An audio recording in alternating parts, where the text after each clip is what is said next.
چون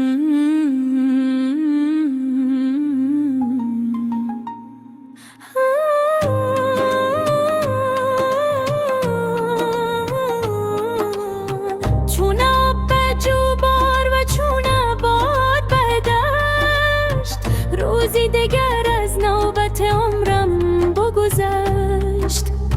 هرگز غم دو روز مرا یاد نگشت، روزی که نیامد است و روزی که گذشت، روزی که نیامد است و روزی که گذشت. تو باده ناب خوشگوار